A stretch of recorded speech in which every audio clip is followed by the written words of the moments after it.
por problemas como los que se están viendo esta vez, que van mucho más allá. Doña Marta. Muchas gracias, don Fabio.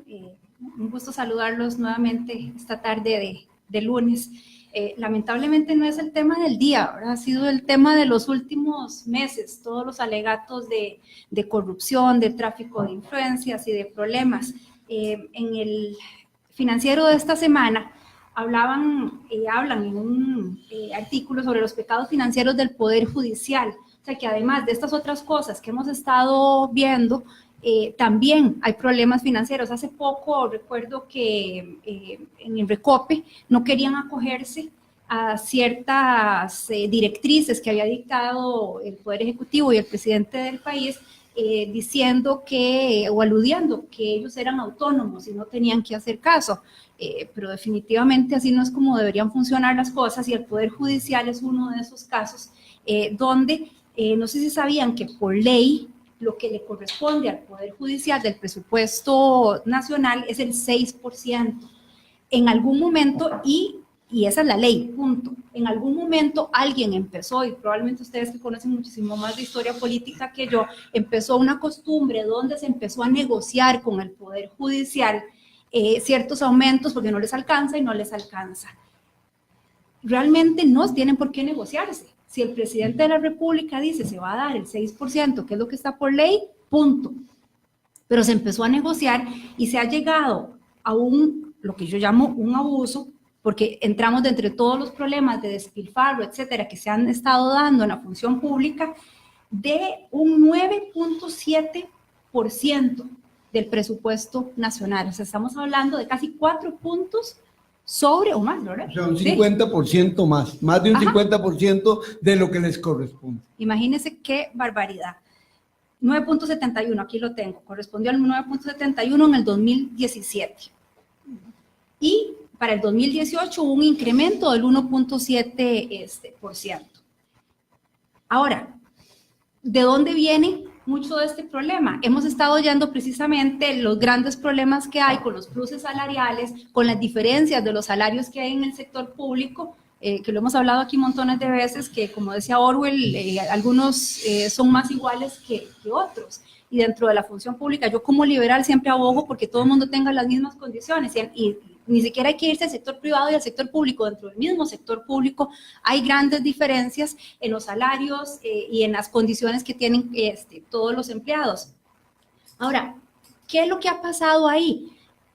No sé si ustedes recuerdan que en el 2000 acaba de alborotarse el panal precisamente por una querida amiga mía, una jueza de trabajo que se llama Silvia Arce, que fue una jueza muy valiente junto con Armando Elizondo, otro juez. En el 21 de abril del 2017 hicieron una acción de inconstitucionalidad, o presentaron una acción de inconstitucionalidad de recusación a los magistrados propietarios, porque ellos votaron un aumento de los pluses que les afectaba a sí mismos.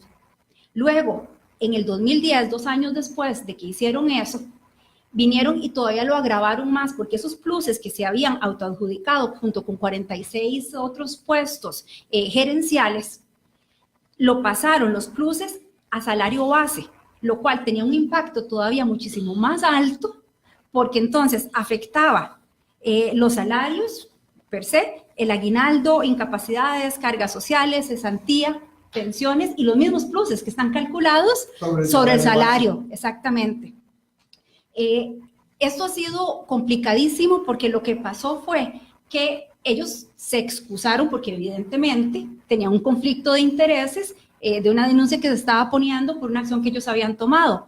Entonces vinieron a tratar propusieron suplentes, pero resulta que los suplentes también tienen un conflicto de intereses.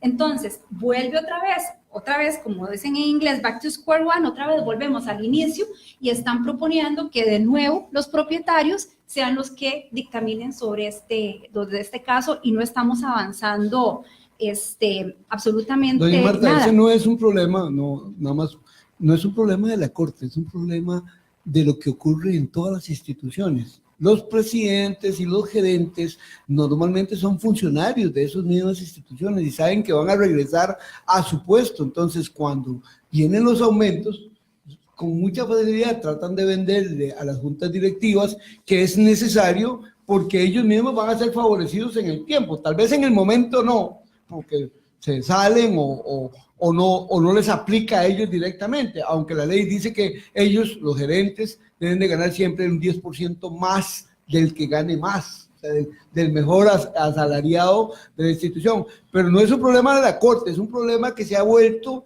como parte del círculo vicioso, por lo que esto no se puede parar ni se ha podido parar. Bueno, ¿sí? Muchas veces lo que hacen es que entonces le suben los salarios a los subalternos para que de rebote se lo tengan que subir ellos mismos. Ahora, el asunto es que desde el 2004 se aprobó la ley contra la corrupción y el enriquecimiento ilícito, que en los artículos 45 y 48 enuncia el enriquecimiento ilícito, pero también la legislación o administración en provecho propio. O sea, ellos son culpables de haber violado la ley que pasó en el 2004. Ahora, yo no sé, Juan José, si en otros países existe el modo de cómo un órgano externo, o si existe el mecanismo más bien, de que un órgano externo pueda entrar a valorizar ese tipo de conflictos de interés propio, que es el caso de los salarios. Dentro de la Corte no habría nadie, habría que nombrar a alguien ad hoc afuera para poder que tenga la neutralidad suficiente y el criterio de no un problema de conflicto de intereses para poder hacerlo. Sí, bueno, primero que todo, buenas tardes a todas las amigas, amigos que nos están escuchando. Un cariñoso saludo a Iris, a la distancia. Dicen que cuando el gato no está, los ratones hacen fiesta, así que vamos a ver cómo termina de salir el programa de hoy. Bueno, vamos a ver. No conozco el caso de otros países, Fabio, pero yo sí quiero partir de algunas de las cosas que dice Marta. En primer lugar, aquí hay un tema básico, y es que casi todo lo que ha pasado, sobre todo, digamos, en cuanto a la práctica del Poder Judicial, deriva de una ley. Entonces, aquí el punto es que tenemos que empezar a valorar la necesidad de cambiar muchas leyes, y eso es del resorte legislativo. ¿Por qué esa ley es como es? ¿Cuál era la motivación y la lógica de esto? Bueno, la lógica era que este país estaba apostando y obviamente financiando un poder judicial autónomo, garantizando la autonomía del poder judicial, lo cual es lo loable, lo óptimo, lo necesario, lo correcto, lo conveniente. Y sería muy grave que eventualmente el presupuesto, las remuneraciones, la posibilidad de operación de un poder judicial dependa de conceptos, criterios o manejos políticos. Sí, y por eso aquí el asunto no es que se les quite la autonomía, es que ellos asuman la responsabilidad moral. Claro, bueno, yo estoy claro. Y vamos a ver. O sea, también este es un planteamiento de que ha crecido lo que la ley dice. Bueno, también es, y uno como abogado lo percibe, es que también hay problemas de manejo operativo del Poder Judicial. ¿Por qué? Porque el Poder Judicial en Costa Rica es todo, es OILA, en materia, digamos, de administración de justicia. Bajo la égida del Poder Judicial está la parte más importante, que debería ser la parte jurisdiccional, la parte de juzgamiento, que es lo que uno entiende con jueces superiores, con magistrados, con jueces de menor cuantía, pero igualmente está, por un lado, el organismo de investigación judicial, que es la policía, digamos, que investiga los hechos delictivos y que colabora o coadyuva con el Ministerio Público para formular la acusación. Está el Ministerio Público también, que son los fiscales que se supone presentan los casos ante los jueces para que los jueces los resuelvan. También está la defensa pública. O sea, el Poder Judicial bajo ese concepto abarca todo. Y evidentemente, por la propia dinámica del país, en los últimos años también han crecido una gran cantidad de temas que antes no estaban tan presentes, y todo eso demanda más recursos. Pero debió haber sido por la vía legal. Debió haber sido yo estoy de también acuerdo, vamos a ver. Plantear, incluso la Sala Constitucional, en el momento que revisa una ley, claro, yo creo que parte de la que tiene que revisar es decir, señores, si no le aportan el contenido necesario para ahora ver lo de los trabajadores, por ejemplo, la parte laboral, no podemos hacernos cargo de eso. A eso iba. Muchas instituciones reclaman que a nivel de Asamblea Legislativa se aprueban leyes, pero no se generan los recursos para poder Darle aplicar respaldo. o implementar esas leyes. Entonces, ahí hay un tema. Ahora bien, Marta plantea otra cosa que sí es muy grave y es el tema de la administración en beneficio propio. A mí me parece que nuevamente, por reforma legal, ya es hora de que en Costa Rica se pueda crear algún nivel de estructura operativa, administrativa, financiera, ajena a la Corte Plena. O sea, de manera tal que la Corte Plena se dedique casi que en exclusiva a la función principal que deberían de tener, que es la jurisdiccional, la revisión de casos, de sentencias, para determinar si están dictadas o no en el marco del ordenamiento jurídico. Pero que la parte operativa, la parte administrativa, la parte disciplinaria de todos los estamentos del Poder Judicial, desde las magistraturas hasta los funcionarios de carácter administrativo, sea manejada, administrada, operativizada por una estructura diferente. Para evitar lo que pasa ahora, que es juez y parte. Exactamente, con lo Literalmente cual hablando. evitamos que sean juez y parte. Entonces, fortalecemos la labor jurisdiccional y hay una institución que sea autónoma al Poder Ejecutivo y que sea igualmente autónoma al Poder Legislativo, pero igualmente autónoma a la parte jurisdiccional del Poder Judicial, que sería la responsable de todas estas cosas, que regule salarios, que regule beneficios, pluses, que discipline, que contrate, todo eso. O sea, no es posible que la Corte Suprema de Justicia sea la que promueva los concursos para contrataciones de jueces y todo eso. Entonces nos estamos enredando y de ahí que viene un tema, y lo dijo muy bien Marta, no es un tema de hoy, es un tema de años y en el ejercicio profesional lo sufrimos desde hace mucho tiempo, que es la decadencia de la calidad de la justicia, el incremento de la mora judicial y, lastimosamente hay que decirlo, la desconfianza que se genera en cuanto a la honestidad o a la transparencia de muchos de los procesos propiamente judiciales. Aparte de los temas que viene tocando don Emilio, don Juan José y doña Marta, don Emilio, yo no sé también si a usted le parece, porque luego he oído de dos expresidentes, que es que aquí había dos instituciones con las que nadie quería meterse, que nadie quería regular de alguna manera. Una era la Corte y la otra era la Iglesia Católica, ¿verdad? Y entonces cuando yo le pregunto a ese expresidente, ¿por qué cuando se fusionaron todos los fondos de pensiones, por qué no funcionaron el de la Corte? ¿Quién se mete con la Corte? Yo no me iba a meter contra la Corte. Pero entonces ahora estamos en estos enredos porque no se quiso meter contra la Corte, ¿verdad? Yo no sé, aparte de los temas, si eso que es un tema árido, porque es muy feo saber que es así, pero es que eran como zonas que nadie quería meterse en contra de ellos, de alguna manera, y hoy también el país... Pero además tenían mucho prestigio, o sea, claro, tal vez no había la necesidad de meterse. Pero vea, por ejemplo, las pensiones donde estamos. Yo le aseguro que lo que está levantando más roncha hoy son las pensiones. Más la mayoría de estas cosas se han vislumbrado por el problema de las pensiones. Y que no necesariamente tienen un impacto económico que otras a mí me cosas. parece muy importante que no generalicemos. Perdón, doña Marta, es que me habían dado la palabra. ¿Usted quería decir algo? No, fue una nota a pie de página. Y a mí me parece que es muy importante no generalizar.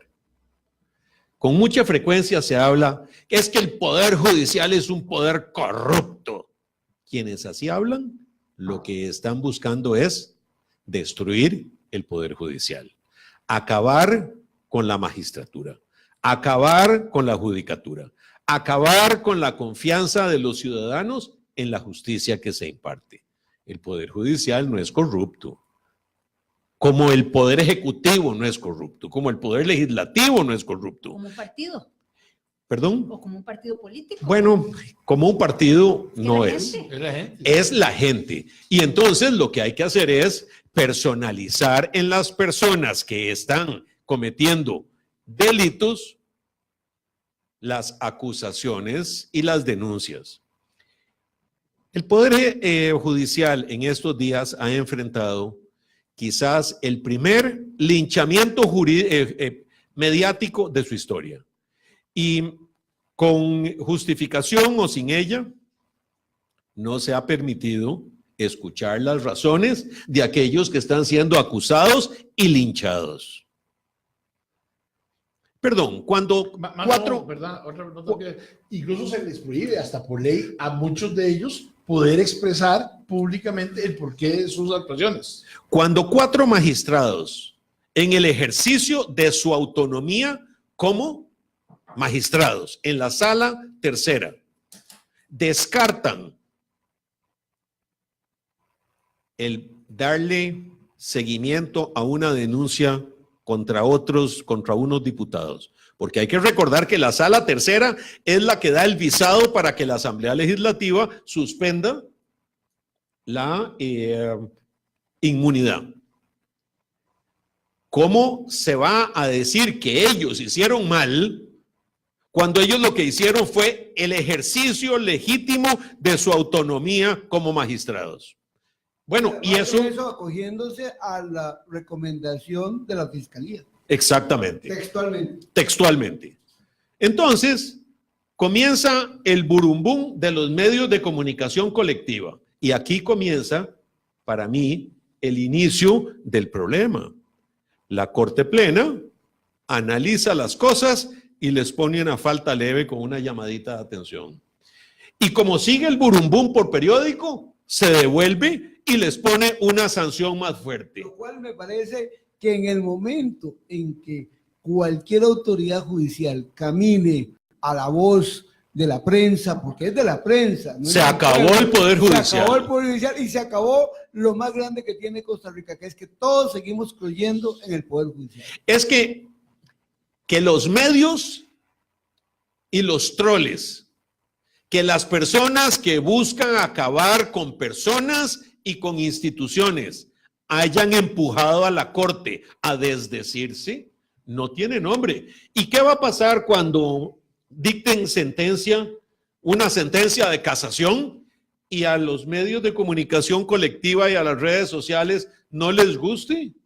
Y entonces tenga que devolverse la sala de casación sobre su sentencia. Mal vamos a partir del momento en que se devolvieron. Me parece que no hay que mezclar cosas. Me parece que el caso del presidente de la Corte, de las otras 2 señoras, de don Jesús Ramírez, que forma parte de ese grupo, forma, digamos, que un polo de análisis y de crítica de algunos. No lo mezclemos con las pensiones. Ellos nada tienen que ver con las pensiones.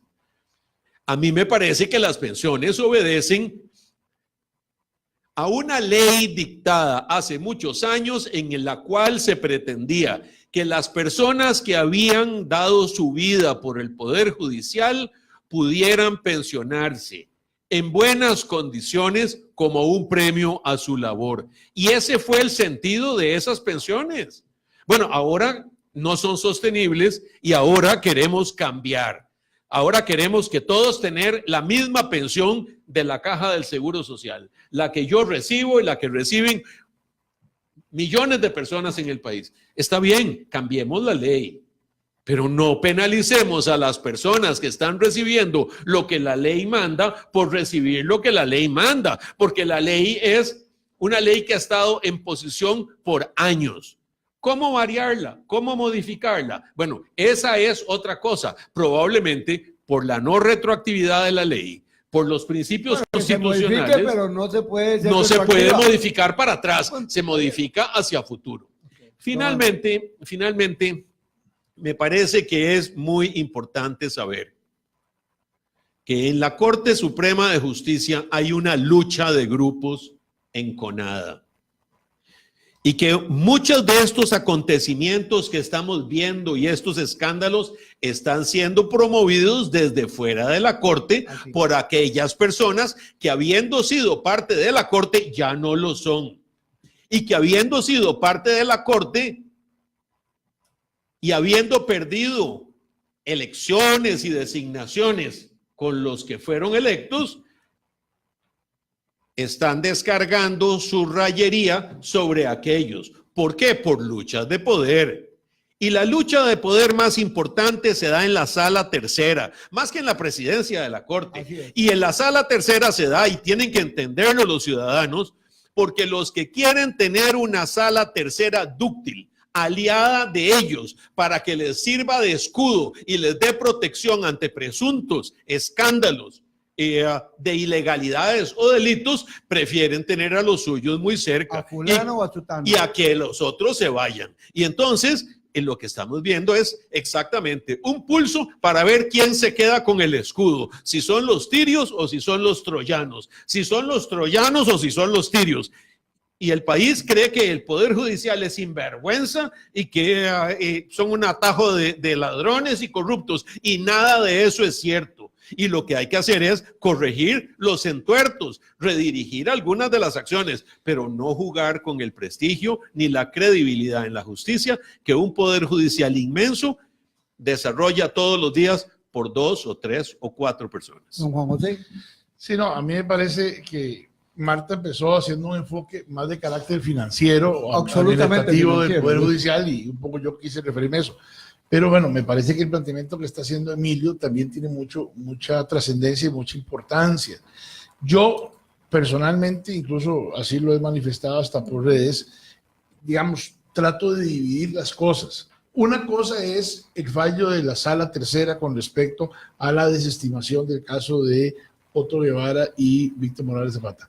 Por ese caso, propiamente, a mí me parece que ni daba ni siquiera para pedir renuncia, ni daba para pedir una destitución de los magistrados. O sea, aún en el evento de que yo incluso puedo considerar que pudieron haberse equivocado, pero no es ni siquiera una falta gravísima como para poder pretender una sanción de esto.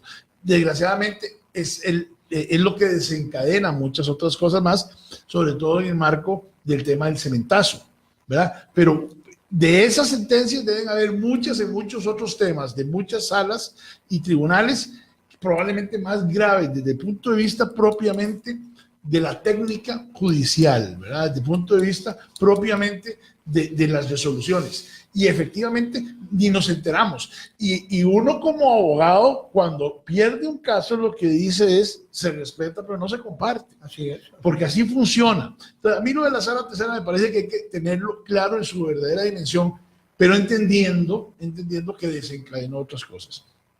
El tema de lo de la semana anterior y las sanciones, sí hay que verlo desde una perspectiva. A mi parecer, lo peor de todo, y lo dijo claramente Emilio, fue el cambio de posición. ¿Por qué? Porque evidentemente la Corte cedió ante la presión popular.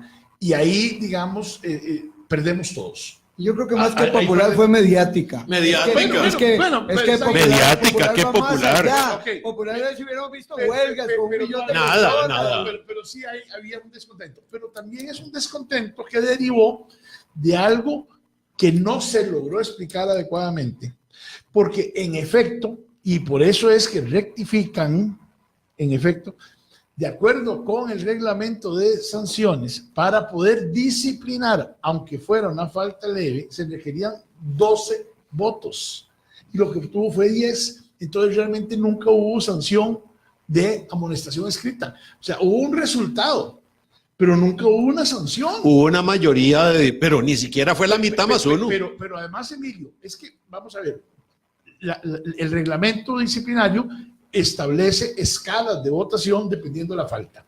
Entonces, si se quería crear una suspensión, requería 15 votos. No obtuvo 15, obtuvo 12. Por lo tanto, se desecha la suspensión. Para haber hecho una amonestación escrita, se requerían 12 votos. Por lo tanto, los 10 que se obtuvieron también se desechan. Pero la misma Corte dio a entender en un comunicado, probablemente ese primer día, deficiente, que esa era la sanción que se iba a dar. O queriendo... Y no podían haberla dado. Claro. ¿Por qué? Porque no obtuvo. Cumplían con la votación. Tenían que volver a votar. Eso fue lo que pasó. Tenían que volver a votar. Y en la votación, ahí sí, todos los días, menos de 8 días, porque fue como de jueves a lunes, todos los días que habían votado por la amonestación cambiaron de criterio. Unos se plegaron a la suspensión de 2 meses sin goce de salario, otro pidió 1 mes sin goce de salario y otro pidió 3 días sin goce de salario. Pero entonces hay que tratar de entender las cosas porque derivados de problemas desde el principio se desencadenan muchas otras consideraciones que a la larga no están bien apegadas a lo que ocurrió, pero se genera mucho daño. Y esto es parte también de una problemática que estamos enfrentando, gracias al secretismo que también por ley está establecido. Porque, por ejemplo, un juez no puede salir públicamente a discutir su sentencia. Exactamente, está prohibido. Me parece excelente la explicación que ha hecho Juan José, porque a todos no nos había quedado claro. Bueno, hoy estamos en confrontación democrática, nuestra directora no pudo venir hoy, está con nosotros Juan José Echeverría, don Emilio Brus y doña Marta Blanco. Vamos a ir a un corte porque aquí los que pagan el tiempo son nuestros patrocinadores.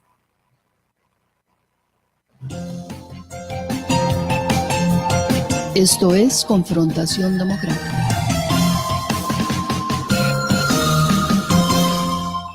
La que soñamos, la que sentimos, la que inventamos al despertar. Con estas manos todos la hicimos, con estas manos, así será.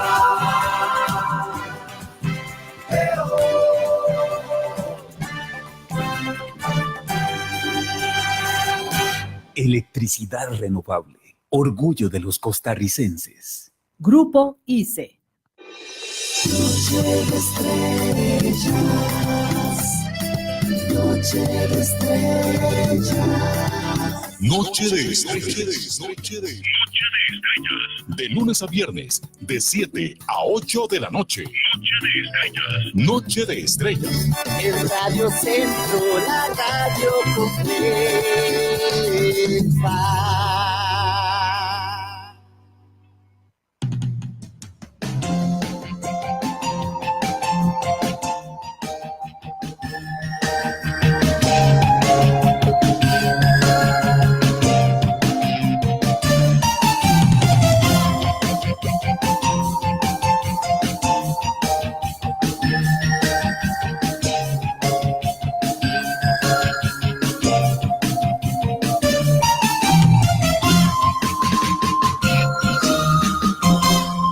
Estamos en Confrontación Democrática. Esta tarde nuestra directora no nos acompaña, pero nos acompaña don Emilio Brus, don Juan José Echeverría y doña Marta Blanco. Aquí que hierve la cosa con la cuestión del Poder Judicial. Empezamos hablando del presupuesto y se ha ido encaminando hacia otras áreas muy importantes.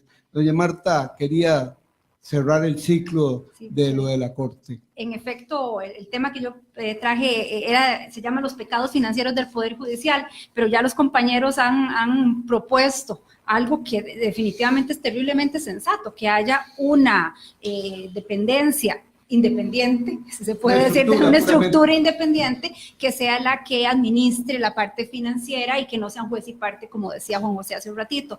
Pero quería entrar en algunos de los comentarios. Perdón, Marta, quiero interrumpirte. A mí me parece que es un poder de la República y el presupuesto del Poder Ejecutivo lo aprueba la Asamblea Legislativa en el presupuesto nacional. ¿Cómo es que la Asamblea Legislativa no aprueba el presupuesto de la Corte? El presupuesto de la Corte es un porcentaje del presupuesto nacional y ellos lo gastan como quieren. No, eso no puede ser así.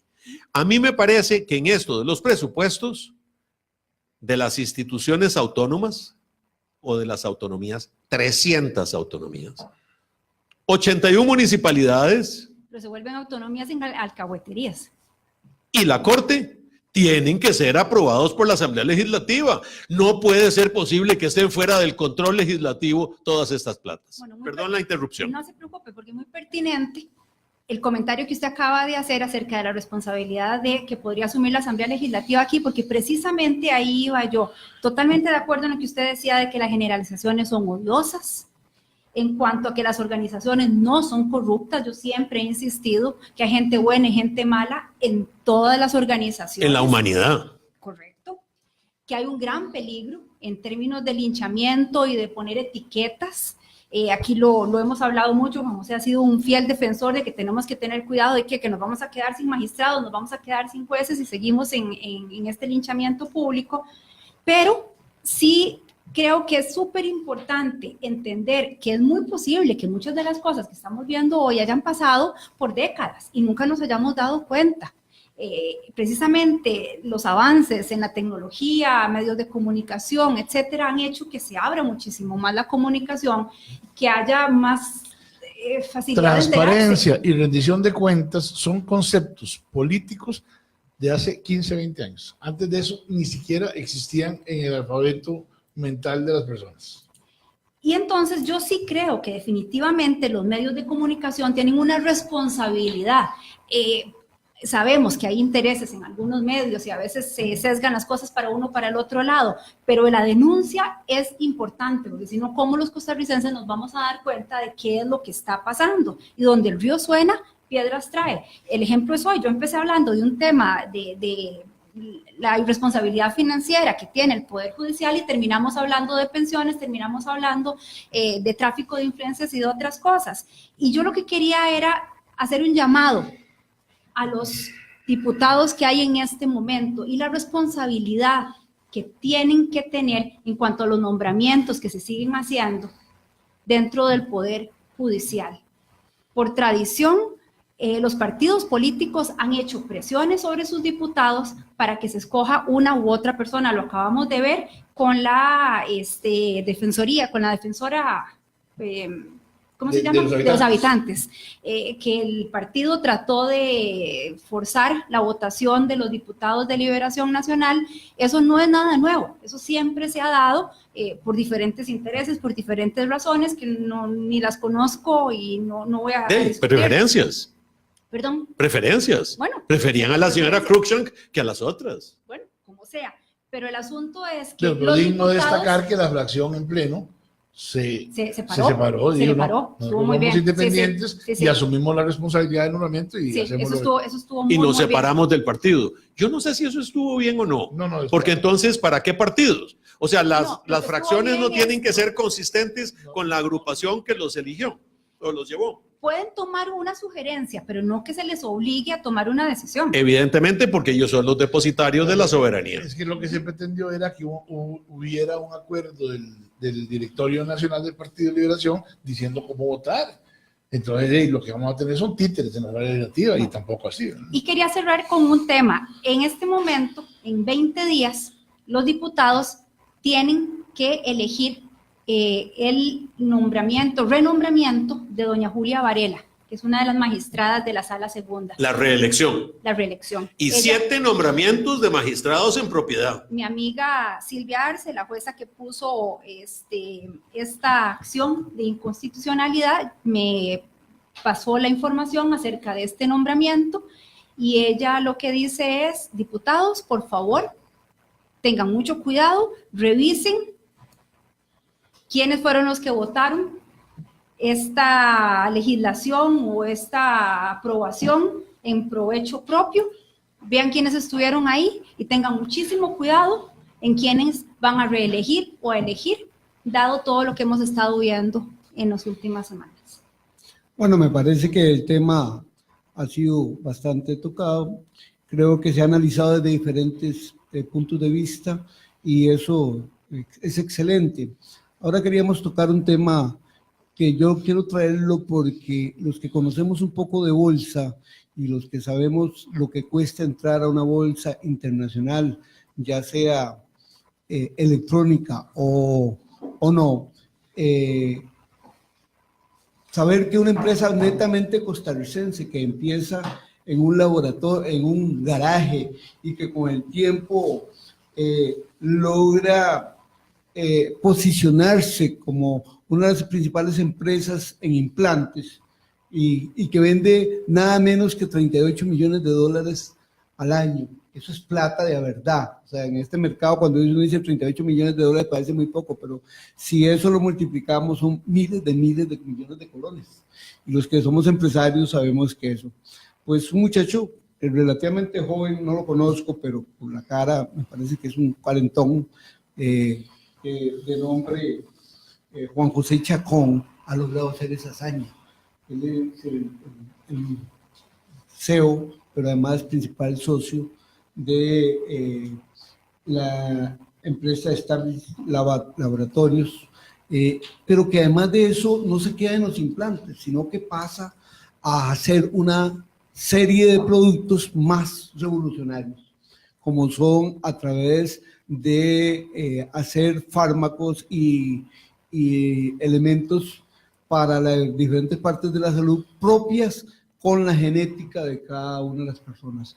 Y eso es lo que lo hizo, lo que le dio la posibilidad de entrar al Nasdaq, que es diferente a Wall Street. O sea, La Nación los homologa en su editorial, pero en realidad no son la misma empresa, son totalmente diferentes. Una es electrónica y hay mucha gente que está en Wall Street, pero no está en Nasdaq, y hay gente que está en Nasdaq y no está en Wall Street. Son dos sociedades que operan totalmente independientes entre ellas. Don Fabio, en Wall Street están todos porque es una calle donde está el sistema financiero. En realidad es en el New York Stock Exchange.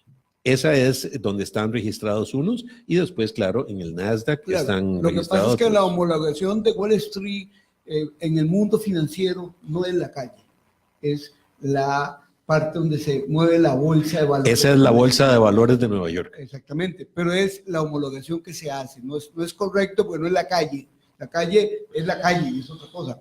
Por eso hago la observación, porque para el que no tiene claro, pareciera que es que entraron a la bolsa de Wall Street y no es cierto. Entran a otra bolsa que es absolutamente electrónica. Pero bueno, quiero traer el tema a todos porque me parece que es realmente digno de admiración. Una empresa costarricense, de capital costarricense, una empresa que cuando termina su primera oferta vale $487 millones. O sea, ese es mucha plata para un empresario costarricense que arranca y que se inicia en un garaje. Si me permite. Por favor, doña Marta. Primero felicitarlo por traer una noticia positiva. Qué Maravilloso. refrescante. Lindísimo escuchar estas cosas y qué ganas de escucharlas aún más. Pero volvemos a lo que hemos hablado montones de veces. Qué difícil es emprender, qué difícil es tener un negocio, qué difícil es trabajar en este país con todas las barreras, con toda la tramitomanía, con todos los problemas. Y los linchamientos de Definitivamente. todos corruptos, sinvergüenzas, defraudadores, cochinos, explotadores, porque eso es lo que dicen miles de personas en las redes y en los medios. Eso es peligrosísimo porque así fue como precisamente Venezuela cayó en donde está, por una polarización de la ciudadanía, donde se le empezó a achacar los problemas de los pobres a los empresarios o a los que tenían un poco más de dinero. Y realmente la pobreza de un país es el fruto de las políticas públicas que se han ejecutado a través de las décadas.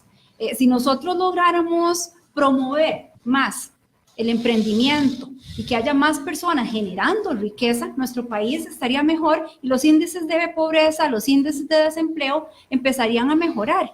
El otro día nada más menciono un número que es terrible, es impactante y deberíamos todos involucrarnos de una u otra forma a que cambie. Se hizo una encuesta hace 2 o 3 años donde el 63% de los estudiantes universitarios decían que su aspiración era convertirse en empleados públicos.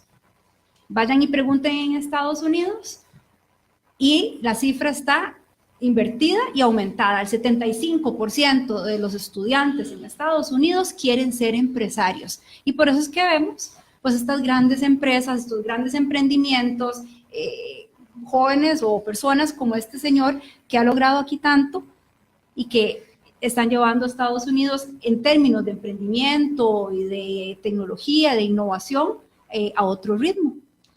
A mí me parece, coincido con los compañeros, que esta es una noticia realmente importante, relevante, estimulante.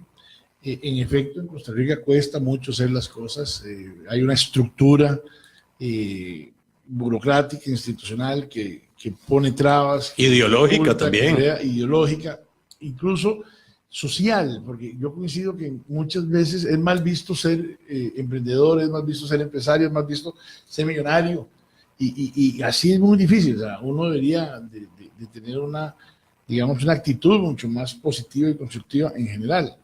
de nuevo, como decía Emilio antes, generalizar puede significar cometer errores e injusticias, pero lo cierto es que en Costa Rica cuesta, se dificulta mucho. Entonces, un logro. Hasta que hoy la República, en una de sus noticias, dice que es el país más burocrático en Centroamérica y el quinto más burocrático en toda América Latina.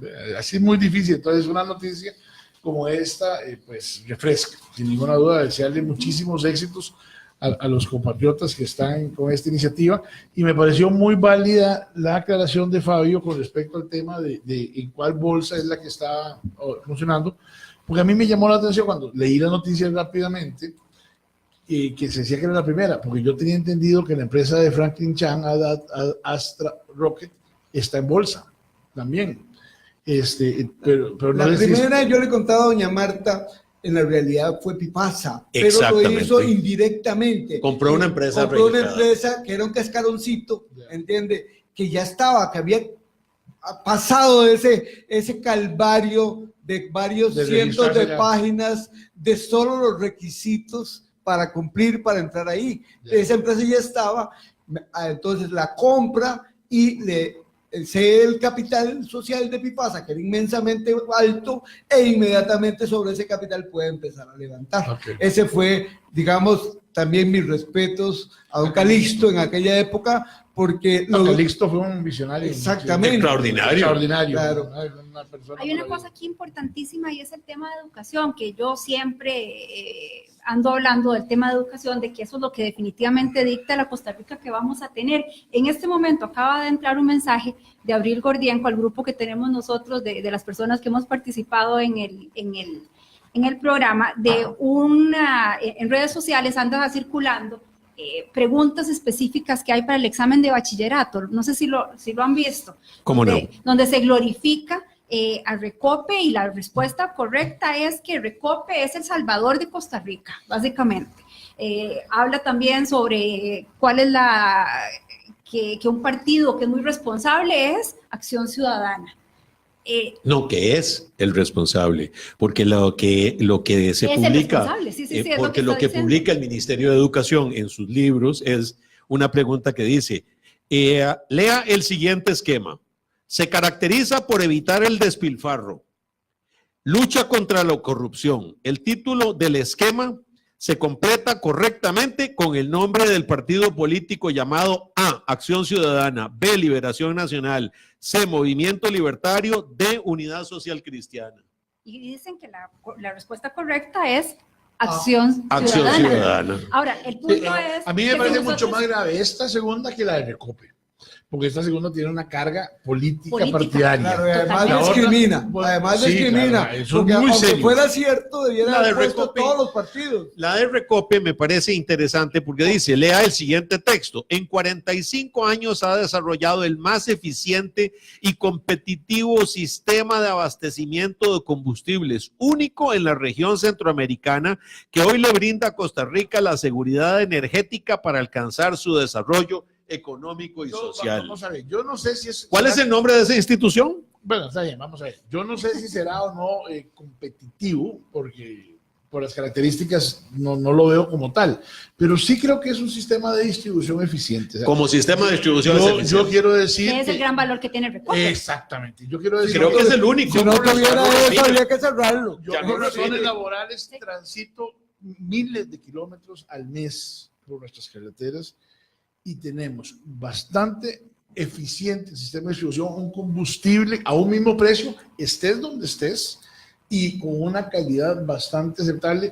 Vamos a ver, por lo menos pareja, puede ser que no sea la mejor, pero es básicamente parecida la calidad de San José que la de La Cruz, o la de Pavones, la misma. Hay que reconocer o la de Opala. Yo sí creo que es mérito, pero ¿qué pasaría si no estuviera monopolizada este sistema y hubiera...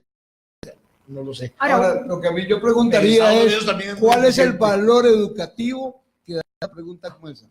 Pregunto, porque a mí personalmente me parece que hay valores mucho mayores que esos tipos de preguntas. Es que aquí tenemos que repensar para qué estamos educando a nuestros jóvenes. Hay un adoctrinamiento. En este momento es un adoctrinamiento para que quieran ser empleados públicos, para que quieran aumentar el aparato estatal, y no para que sean emprendedores y para que haya más riqueza generada en el país. Así es como lo Muy veo. mal, muy mal. Y esto me parece a mí que el señor ministro de Educación, don Edgar Mora, tiene que repensarlo y tiene que corregirlo en lo que sea necesario corregir.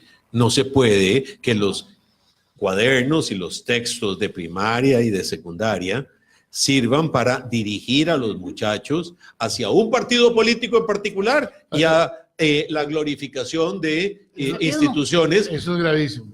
O sea, para mí Eso es gravísimo. O sea, estoy asustado, realmente. Esto me parece que Es grave. Sí. es muy serio. Yo Además publiqué de que esto no ya. dicen toda la verdad, porque ya se demostró en el gobierno anterior que ni fueron tan austeros, ni hubieron un montón de corrupción en el camino. O sea, señalar que los demás fueron más podría ser en una función nada más que estuvieron más años o que han sido más veces, pero cuando suben 2 o 3 veces, claro, no nos ganan a los otros. Y es que es peligroso involucrar en la parte propiamente educativa, digamos, ese tipo de preguntas relacionadas con partidos políticos, porque puede generar susceptibilidades. Es la misma razón por la que se separó la educación de la iglesia en su momento durante los gobiernos liberales. Totalmente de acuerdo. Exactamente, exactamente. Se le quitó el monopolio de la educación, porque la educación religiosa siguió impartiéndose. Yo fui a un colegio religioso, colegio al que asistió también el Antes presidente era de la República, solo la iglesia la que... pero ahí había antes un monopolio. Bueno, es que en aquella época además eran de los mejores colegios, porque no habían otros colegios privados como ahora que sí los hay. En esa época los mejores colegios los tenían los no, y los de los mejores también eran los de la religión católica, definitivamente. Bueno, nos quedan 2 minutos para hacer un comentario básicamente sobre el Banco Crédito Agrícola. Me parece desde todo punto de vista y como exbanquero una irresponsabilidad, ya no del gobierno pasado, sino de que no haya funcionado ese banco con el Banco de Costa Rica. Me parece una irresponsabilidad, me parece que no han metido la cabeza que tienen que meter y tomar la decisión que tienen que meter. Al Banco de Costa Rica no lo va a perjudicar nada y esa cartera va a mejorar muchísimo, le aseguro, porque hay una función de cobro como tiene que ser, hay una estructura de cobro que puede hacer y el gobierno no tendría que ser. Pero si seguimos en este camino como vamos, realmente va el gobierno a tener que meter plata de verdad para sacar ese Sí, bueno, pero yo no exoneraría al gobierno anterior, Fabio. No. El gobierno anterior podría haber hecho esto hace muchos años. Eso lo hizo con los pies. No, el gobierno anterior lo hizo con los pies, pero el gobierno actual puede hacer algo mejor. Pues debería enmendarlo. El gobierno actual debería enmendarlo y entre más rápido mejor. Yo siempre he dicho que se peca por obra o por omisión. Y aun cuando el problema no se dio en el gobierno anterior o en no se tomó las decisiones y se pecó por omisión. Yo lo habría vendido cuando comenzó en problemas Claro. en el gobierno de don Luis Guillermo. Nunca lo habría hecho un banco de segundo piso como lo Yo lo habría hicieron vendido y antes. que va a la catástrofe. Tercero, ya que no lo vendieron y ya que el banco de segundo piso ha resultado una catástrofe nacional, que lo fusionen con uno de los bancos del Estado, Sí, que tiene hoy día estructura difícilmente para que alguien lo cobren lo que les debe de dinero. Pero hay que parar esta catástrofe. Son 145 mil millones lo que va a tener que el Ministerio de Hacienda poner de dinero en un momento de déficit En el fiscal, peor momento del país, un momento de debilidad. Hemos estado en esta tarde en Confrontación Democrática, don Juan José Echeverría, don Emilio Luz, doña Marta Acosta y un servidor, Fabio Chávez. Soy nuestra directora, no estuvo. Esperamos que nos perdonen y nos disculpen si hemos tenido muchas fallas. No hemos estudiado, esta no es nuestra Y profesión. gracias a nuestro director ahí. Gracias a todos los radioescuchas, a Radio Centro, que nos da este espacio. Buenas tardes.